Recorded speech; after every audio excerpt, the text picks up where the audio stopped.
রাজ্য সরকারের প্রথম বাজেট অধিবেশনে শান্তিপুর কালনা ব্রিজের জন্য 1200 কোটি টাকা বরাদ্দের ঘোষণা। নতুন করে আসার আলো দেখছে এলাকাবাসী। নদিয়া জেটিঘাটগুলির মধ্যে অত্যন্ত গুরুত্বপূর্ণ কালনা শান্তিপুর ফেরিঘাট। প্রতিদিন এখানে লক্ষ লক্ষ মানুষ পারাপার হয়। এর আগেই এই ব্রিজের কথা ঘোষণা করেছিল পূর্বতম রাজ্য সরকার। প্রায় 1100 কোটি টাকা বরাদ্দ হয়েছিল বাজেটে। শুরু হয়েছিল জমির অধিগ্রহণের কাজ, কিন্তু সেখানেই দুর্নীতির অভিযোগ উঠে আসে। মূলত সকল কৃষি জমি বসতবাড়ি দেখিয়ে সরকারি টাকা 9/6 অভিযোগ উঠেছিল। সেখানেই থমকে গিয়েছিল ব্রিজ তৈরির কাজ। এবার সরকার পরিবর্তন হয়েছে, আর পরিবর্তনের প্রথম বাজেট অধিবেশনেই 1200 কোটি টাকা বরাদ্দ করার ঘোষণা করা হলো সরকারের তরফে। প্রতিনিয়ত যারা এই ফেরিঘাট দিয়ে যাতায়াত করেন তারা বলেছেন, এতে দুর্ঘটনা যেমন এড়ানো যাবে, তেমনই অর্থনৈতিকভাবেও অনেকটা এগিয়ে যাওয়া যাবে। এই ফেরিঘাট দিয়ে অনেক ছাত্রছাত্রী থেকে শুরু করে অসুস্থ মানুষকে চিকিৎসার জন্য যাতায়াত করতে হয়। সেই জায়গায় দাঁড়িয়ে একদিকে যেমন দুর্ঘটনার সম্ভাবনা থেকে থাকে, অন্যদিকে অনেকটা সময় ব্যয় হয়। এই পরিস্থিতিতে দাঁড়িয়ে যদি ব্রিজ তৈরি হয় তবে সব দিক থেকে মানুষের সুবিধা হবে বলেই জানান স্থানীয়রা।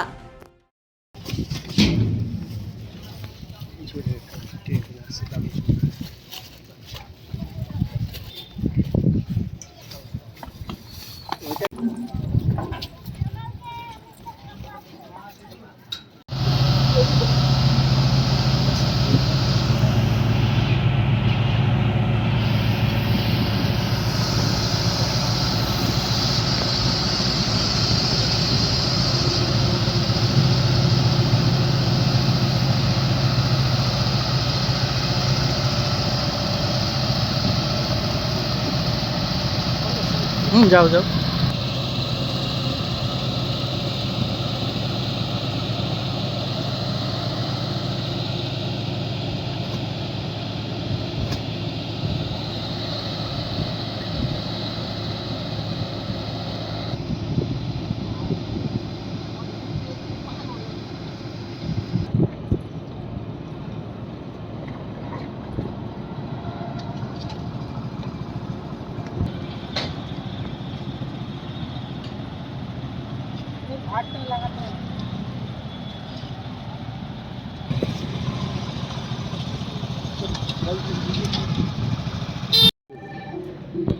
ব্রিজ তো হলে ভালোই হয়, মানুষজন তো মরার হাত থেকে তো বাঁচবে।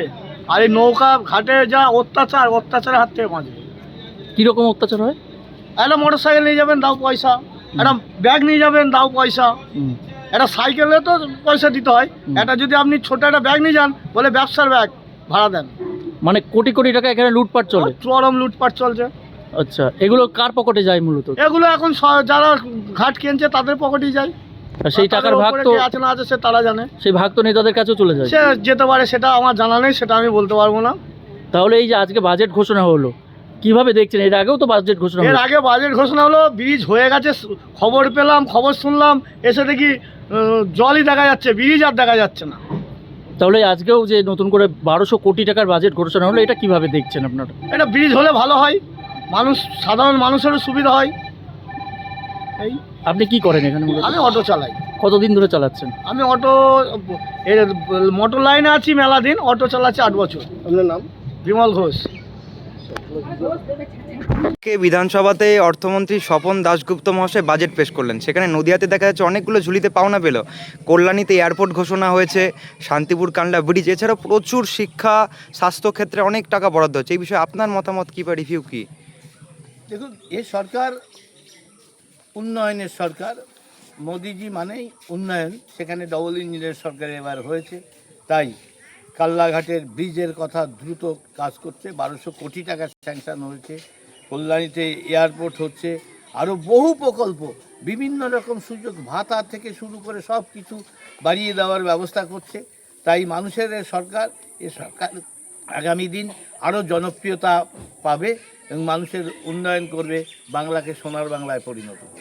এছাড়াও রাস উৎসবেরও কথা শোনা গেছে, জাতীয় আখ্যা দেওয়ার। এই বিষয়ে আপনার মতামত কি? আপনারই তো লোকসভাতে শান্তিপুর এবং নবদ্বীপে রাসযাত্রা হয়। অবশ্যই হেরিটেজ উৎসব এটা হওয়া উচিত, কারণ এটাই একমাত্র রাস যেখানে স্বয়ং ভগবান শ্রী চৈতন্য এখানে আবির্ভাব হয়েছিলেন অদ্বৈতকে রাস দেখানোর জন্য, দেবাদিদেব মহাদেবকে।